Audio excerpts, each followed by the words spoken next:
Hola, en esta clase vamos a hablar sobre encolamiento y procesamiento sobre datos en stream. Retomando uno de los temas que hablamos en la clase anterior, mencionamos sobre que teníamos dos posibles arquitecturas para cuando quisiéramos interactuar con una base de datos.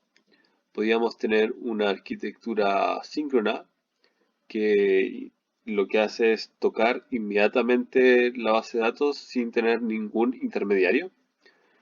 Y también teníamos las arquitecturas asíncronas, donde no se toca directamente a la base de datos, sino que primero se tiene un lugar intermedio y luego de eso se puede actualizar la base de datos.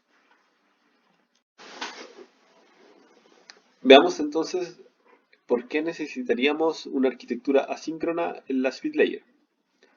Si recordarán cuando estábamos hablando de la batch layer, eh, el procesamiento que hacíamos ahí correspondía principalmente a un procesamiento en batch, por eso su nombre. Y ante cualquier falla que pudiese ocurrir, no era tan grave porque simplemente bastaba con volver a computar los datos y ya podíamos corregir el error. El problema está en que en la speed layer, como vamos a utilizar algoritmos incrementales, esto hace un poco más complicado el tema. Si se darán cuenta, lo que uno está buscando en la speed layer es ir actualizando los datos. Entonces, ¿cómo podemos asegurarnos de poder tener algún mecanismo que nos ayude cuando algo malo ocurra? Eso es algo que vamos a necesitar ver cómo poder solucionarlo. Para entender, pensemos en una arquitectura que no tuviese un sistema de encolamiento. Como pueden ver en este diagrama, si es que un cliente estamos trabajando en una arquitectura síncrona, entonces el cliente va directamente donde el worker sería el código que toca directamente a la base de datos. Entonces, viendo este diagrama, ¿qué podría ocurrir cuando alguno de estos workers falla? Es justamente ese problema lo que termina justificando un sistema de encolamiento, porque no tenemos forma de saber, de poder garantizar que toda la data que está pasando por estos workers haya sido procesada correctamente, ya que no tenemos ningún mecanismo en estos workers que nos ayude en esto directamente y podríamos entonces nosotros crear nuestros propios mecanismos, pero en ese caso estaríamos como reinventando la rueda, ya que estos mecanismos ya existen y para eso es lo que nos sirve los sistemas de encolamiento. Entonces, ¿qué vamos a buscar? Los datos a medida que vayan llegando se van a ir encolando y luego van a ser procesados posterior al encolamiento. Ahora, ¿qué significa eso? Que la cola nos va a permitir de que si en algún caso hay algún dato o algún procesamiento que falle, vamos a poder devolvernos a un estado previo antes de que eso pudiese ocurrir. Entonces, como hemos dicho, el encolamiento nos va a permitir poder reintentar los eventos cuando hay algún fallo y así nos podemos asegurar de que el procesamiento está ocurriendo de buena manera. Dicho lo anterior, entonces podemos ya tener una justificación suficientemente válida para poder implementar una, una arquitectura que incluya un encolamiento, pero existen distintas formas de hacer este encolamiento. Entonces, eso es lo que vamos a ver ahora. Un buen punto de partida podría ser ver las colas que trae Java de forma nativa. Como pueden ver aquí, lo que podríamos hacer con este tipo de colas parece ser bastante limitado. Tenemos en primer lugar una opción de agregar elementos a la cola. Suena bien.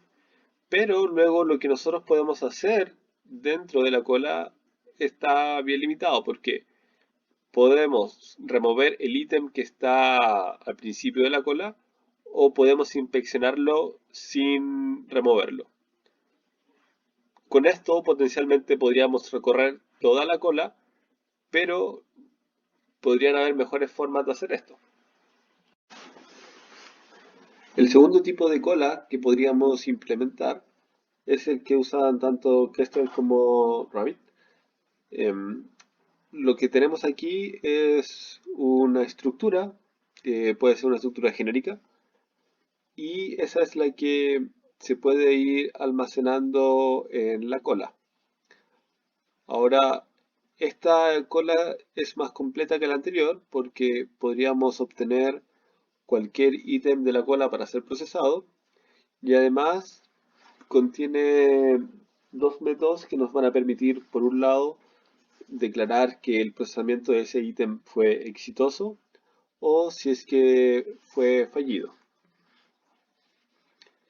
La gracia de este tipo de colas es que los ítems no son inmediatamente removidos, sino que está esperando alguna de las respuestas que nosotros dijimos anteriormente, que podría ser tanto si es que fue exitoso, un acknowledge, o reportar algún failure.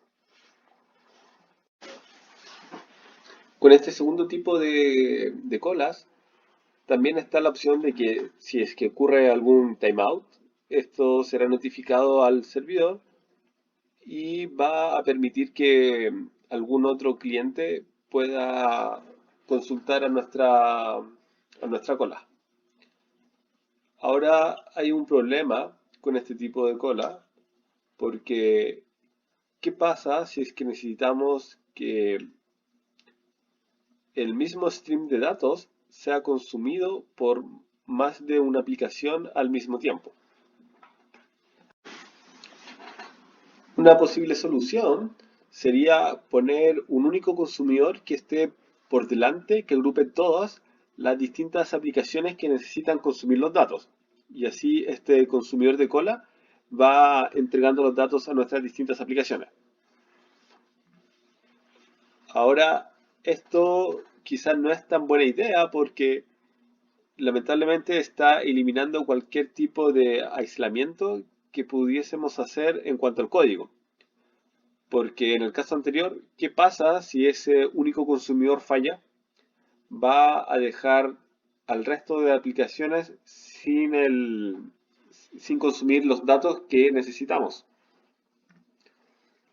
La única forma de poder lograr esta independencia usando este tipo de tecnologías es poder separar en distintas colas. Al final, si es que necesitaran tener distintas aplicaciones que consuman a una cola, en realidad esa cola debiese estar repetida para que así pudiesen haber otros que la puedan consumir. Claramente esta no es la mejor idea porque al final le estamos dando más carga al servidor de nuestra cola. Podría funcionar, pero lo que nosotros realmente estamos buscando con todo esto que hemos estado diciendo es que necesitamos algo que nos permita poder consumir múltiples veces una misma cola y que no implique una carga extra en el servidor.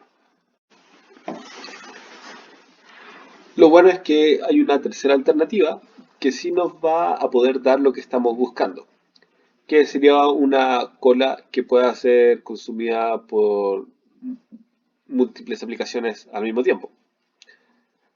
Ahora, ¿cómo podemos lograr esto?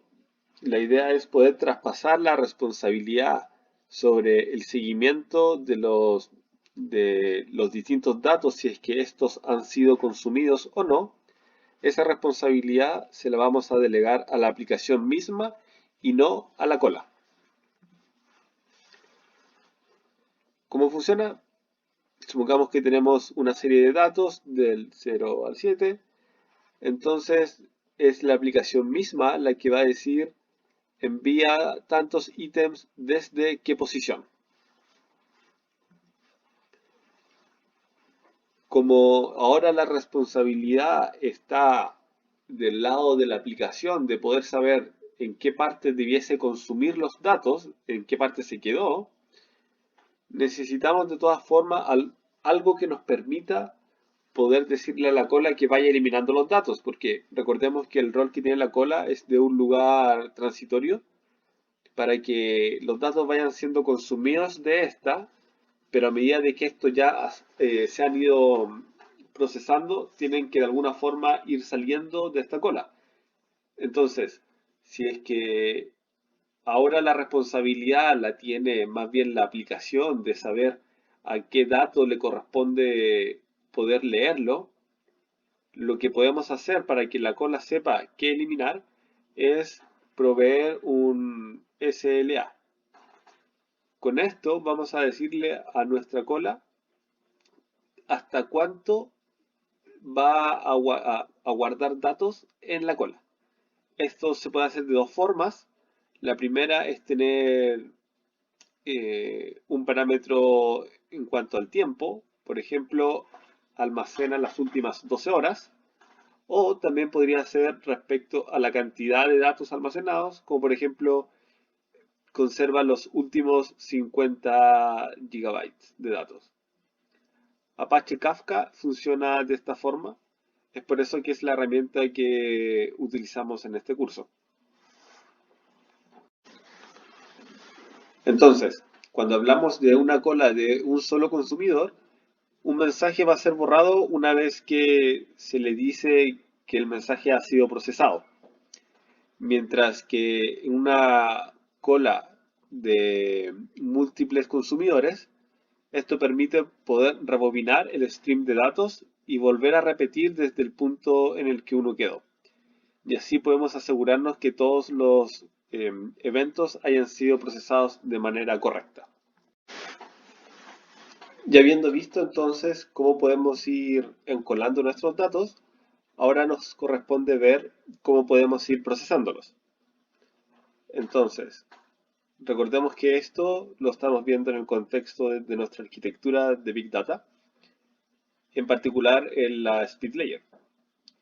Entonces, cuando tenemos nuestra cola, vamos a tener un Stream Processor que va a ser el encargado de construir la vista en tiempo real. Para esto, en los últimos años han surgido dos tendencias. La primera es hacer el procesamiento uno a la vez, o el otro es el microbatch. La gracia del uno a la vez es que a medida que nos van llegando los datos, los vamos procesando inmediatamente.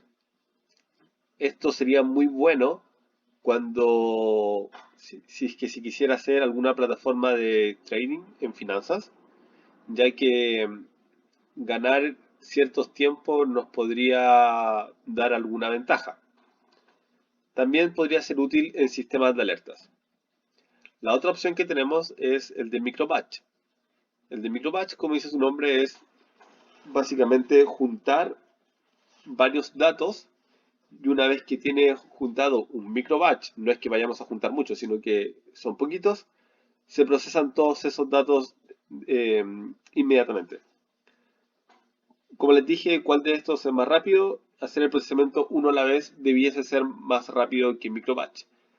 Microbatch lo que permite es poder trabajar de manera similar a como lo haríamos en batch. Esa es la gran gracia que tiene, ya que haría que la lógica fuera más simple. Pero como nosotros aquí estamos buscando una mejor performance, vamos a optar por el uno a la vez. En particular, hay otras tecnologías que no vemos en el curso que explotan lo que es el microbatch. La que vemos en el curso también puede utilizar microbatch, pero nosotros lo vamos a ver en el uno a la vez. De hecho, son muy pocas las tecnologías que son capaces de hacer el procesamiento uno a la vez. Esta arquitectura que hemos estado viendo de colas y workers, lo que nos permite es poder tener nuestro pipeline de una manera en que si cierta parte falla, uno pueda recuperar inmediatamente el estado previo. Como vemos acá, la idea es que a medida que vamos tomando los datos de la cola, los vamos guardando inmediatamente en otra y así vamos procesando. Y en caso en que falle alguno de estos workers, podemos recuperar algún estado previo. Recordemos que la idea de todo lo que hemos estado hablando es poder generar las vistas en tiempo real que necesitamos en la Speed Layer. Siempre tratando de lograr esto de la forma que nos garantice que se procese toda la data que necesitamos que sea procesada. Lo que vamos a ver a continuación es el Storm Model. Sería análogo al Batch Computing que hemos estado viendo con Hadoop, pero ahora va a ser utilizado para el procesamiento uno a la vez. No tenemos un nombre tan bueno como el MapReduce, pero Storm Model es como vamos a denominarlo. Esto fue originado en Apache Storm, una plataforma desarrollada por Nathan Mars y su equipo, y que luego esta empresa fue comprada por Twitter. Si recordarán, el autor del libro guía que utilizamos en este curso es Nathan Mars. ¿Cómo funciona este modelamiento entonces? Vamos a tener un grafo computacional que se denomina topología. La idea es que un nodo de esta topología podría, por ejemplo, filtrar datos. Otro podría agregar ciertos datos. Podríamos tener otro que finalmente genere la vista en tiempo real que va a ser guardada en nuestra base de datos. Como el procesamiento que estamos haciendo aquí es en tiempo real, significa que a medida que vaya llegando cada uno de los datos, vamos a querer ir procesándolos inmediatamente. A este flujo de datos, a estas tuplas que vamos a ir manipulando, las llamamos a todo esto el stream de datos. Vamos a llamar como spout a lo que es la fuente del stream de datos. Por ejemplo, como hemos estado viendo en las clases prácticas, ¿cuál sería para nosotros nuestra fuente de stream? Podría ser, por ejemplo, una cola de Kafka. Los Bolt van a ser los que van a ejecutar las acciones en el stream. Entonces, vamos a tener por un lado las distintas tuplas que van a estar llegando a un Bolt. Luego este Bolt va a manipular en las tuplas de los streams para volver a generar otro stream de datos. Un Bolt podría tomar múltiples streams como input y también podría producir múltiples streams como output. Básicamente toda la lógica que ustedes quieran implementar en este flujo, en esta topología, van a estar en los bolts. Ahí pueden correr funciones, filtros, guardar datos, agregar, hacer lo que a ustedes se les ocurra, hacer joins, actualizar, hacer lo que quieran. Cada una de esas lógicas debe ser parte de un bolt. Podemos entonces decir que una topología es una red de spouts y bolts. Cada instancia de un spout o un bolt la vamos a llamar como una tarea. ¿Cuál es la gracia del Storm Model? Es que cada una de estas tareas va a ser inherentemente ejecutada en paralelo, tal cual como ocurre con MapReduce cuando utilizamos Hadoop. Como podemos ver en este diagrama entonces, el flujo de los datos está siendo ejecutado en paralelo Y así cada uno de estos se puede ir alimentando y así obtenemos una mejor performance. Claramente los distintos tasks no se van a ejecutar en la misma máquina, ya que la idea es justamente poder distribuir esto entre distintas máquinas en un clúster y así en caso en que una falle, siempre vamos a tener otra que va a poder ayudarnos. Veamos ahora el ejemplo del conteo de palabras. ¿Cómo sería esto? Tendríamos por un lado el spout, que leería cada una de las oraciones. Después tendríamos un bold, que podría aplicar el split en las palabras. Y finalmente tendríamos un bold que va a contar cada una de estas palabras.